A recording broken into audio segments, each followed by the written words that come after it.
तेरी मेरी कहानियाँ से सभी अपडेट पाने के लिए बेल आइकन दबाएं। आज की कहानी है यह भिखारी नहीं मेरी दादी हैं। राधा आराम से कमरे में बैठी सहेली से गप्पे मार रही थी कि तभी उसे कुछ गिरने की ज़ोरदार आवाज़ आई और वह जल्दी से रसोई में पहुंची तो देखा सास यामिनी जी और बेटी पिया खड़ी हैं और अचार की बरनी टूटकर फर्श पर बिखरी हुई है।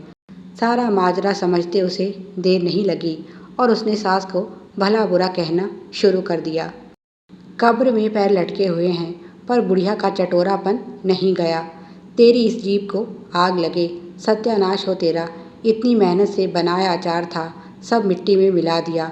पिया दादी की तरफदारी में आगे बढ़ी और बोली, मम्मी दादी ने कुछ नहीं किया, मैंने ही उनसे ज़िद की थी अचार खाने की और यह शीशी भी मैंने तोड़ी है, पर मैंने जानबूझकर ऐसा नहीं किया, गलती से हो गया।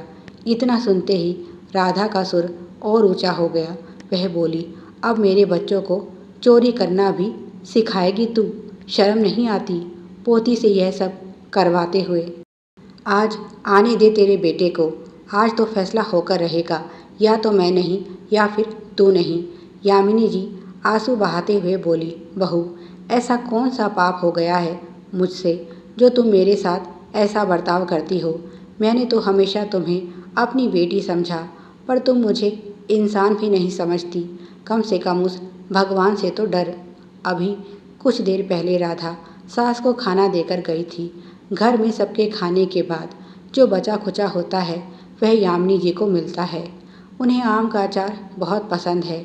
आज पोती ने बताया कि माँ ने आम का अचार डाला है, बहुत स्वादिष्ट बना है, दादी तुम खाकर देखो। पहले तो उन्होंने मना किया, पर फिर बच्ची का मन रखने के लिए हाँ कह दी।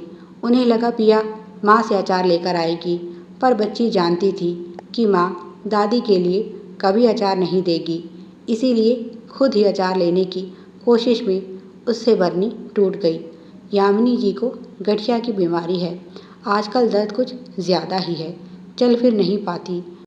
बेटे बहू से कई बार कहा, पर उनकी इस घर में कौन सुनता है, जो डॉक्टर को दिखा लाते। कहने को तो उनके 3 बेटे हैं, पर माँ के लिए किसी के घर में जगह नहीं। यह छोटा बेटा पिता के जाने के बाद किसी तरह उन्हें अपने साथ रखने को राज़ी हुआ, नहीं तो बाकी 2 ने तो साफ इनकार कर दिया था। और अब छोटी बहू इस बात का पूरा फ़ायदा उठा रही है, जानती है सास उसे छोड़कर कहाँ जाएगी, इसीलिए मनमाना व्यवहार करती है उनके साथ। बेटे से कुछ कहती हैं तो कहता है, माँ तुम्हारी इन्हीं शिकायतों के कारण तो कोई भी भाई तुम्हें अपने साथ रखने को तैयार नहीं। किसी तरह मैंने तुम्हारी बहू को मनाया है, अब जैसा रख रही है वैसा रह लो। कहीं ऐसा ना हो इस घर के दरवाजे भी तुम्हारे लिए बंद हो जाएं, फिर बुढ़ापे में कहाँ जाओगी? और वह चुपचाप बहू का अत्याचार सहने पर विवश है। जब तक हाथ पांव चल रहे थे तब तक बहू को नौकरानी मिली हुई थी।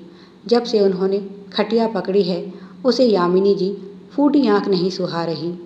रात को पति के आते ही बहू ने उनकी शिकायतों का पिटारा खोल दिया और साफ साफ बोल दिया, देखो जी तुम्हारी माँ है, तुम्हें इनकी सेवा करनी हो तो करो, पर मैं तो आगे से इन्हें पानी भी नहीं दूंगी। आज बच्ची को अचार चोरी करना सिखाया है, कल को पैसे चोरी करने को कहेंगी। बच्चे तो भोले भाले होते हैं, उन्हें सही गलत का क्या पता। मैं अपनी आंखों के सामने अपने बच्चों का भविष्य खराब नहीं होने दूंगी। अब तुम फैसला कर लो, माँ चाहिए या परिवार? पत्नी के आगे पति की एक ना चलती थी, क्योंकि वह जो छोटा मोटा कारोबार कर रहा है वह सब कुछ ससुराल वालों के दम पर है।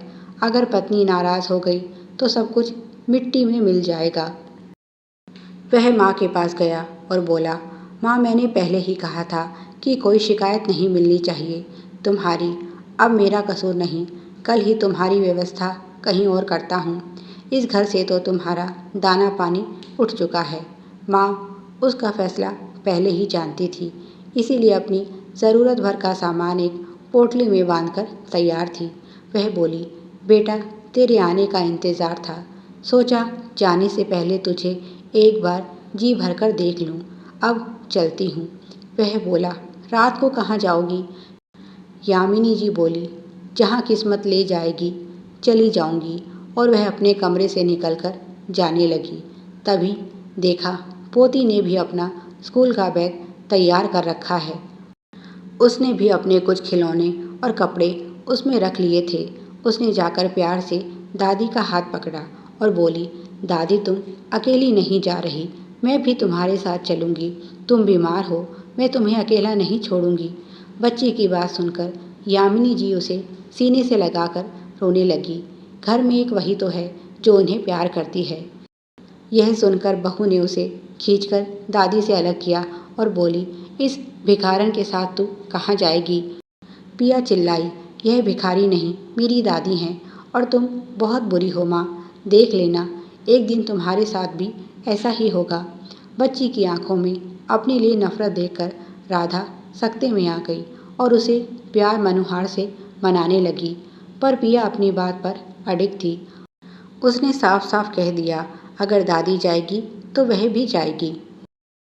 पिया इतनी भी छोटी नहीं थी कि कुछ ना समझती हो। वह माँ से बोली, माँ आज दादी बूढ़ी और बीमार हो गई है तो तुम उसे घर से निकाल रही हो। मैं भगवान से प्रार्थना करूँगी कि वह मुझे एक भाई दे और जब तुम बूढ़ी और बीमार हो जाओ तो वह भी तुम्हें इसी तरह घर से निकाल दे। बेटी की बातें सुनकर बेटे को शर्म आई और वह रोने लगा। माँ मैं भी तुम्हारे साथ चलूँगा। सब कुछ जानते हुए भी इस औरत के डर से मैं तुम्हारा अपमान सहन करता रहा, पर आज इस बच्ची ने मेरी आंखें खोल दी। और तीनों हाथ पकड़कर बाहर निकलने लगे। राधा की आंखें बरसने लगी और सास के पैर पकड़कर बोली, माँ जी मुझे अकेला छोड़कर कहाँ जा रही हैं? अगर आप सभी चले गए तो इस घर में मैं क्या करूँगी? मुझे समझ आ गई है, मुझे माफ़ कर दीजिए और एक अवसर दीजिए सुधरने का। पिया बोली, क्या अब से आप दादी के साथ अच्छा बर्ताव करेंगी, उन्हें अच्छा अच्छा खाना देंगी, उनसे झगड़ा तो नहीं करेंगी, उन्हें भला बुरा तो नहीं कहेंगी? अगर आप यह सभी बात मानने को तैयार हैं तो हम इस घर में रुक सकते हैं। राधा ने कान पकड़ते हुए कहा, हाँ मेरी बच्ची, मुझे तेरी सारी बातें मंजूर हैं, पर तू अपनी माँ से इतनी नफ़रत मत कर। मैंने तुझे जन्म दिया है, मैं तेरी जुदाई बर्दाश्त नहीं कर पाऊँगी। पिया बोली, फिर आप पापा को उनकी मम्मी से अलग क्यों करना चाहती हैं? क्या दादी को दुख नहीं होगा अपने बेटे से दूर जाकर? राधा बोली, बेटी आज तूने मेरी आंखें खोल दी। वादा करती हूँ अब से तेरी दादी को इस घर में कोई तकलीफ़ नहीं होगी। और नन्ही सी पिया के कारण यामिनी जी का मान सम्मान घर में लौट आया। अब उन्हें घर में उचित सम्मान और देखभाल मिलती है और वह अपने परिवार के साथ खुश हैं। प्यारे दर्शकों, आप सभी की सुविधा के लिए चैनल पर सैकड़ों कहानियाँ विभिन्न प्लेलिस्ट के रूप में उपलब्ध हैं। उन्हें भी पढ़ें और अपना प्यार दें। धन्यवाद। Please like, share and subscribe. Thanks for watching.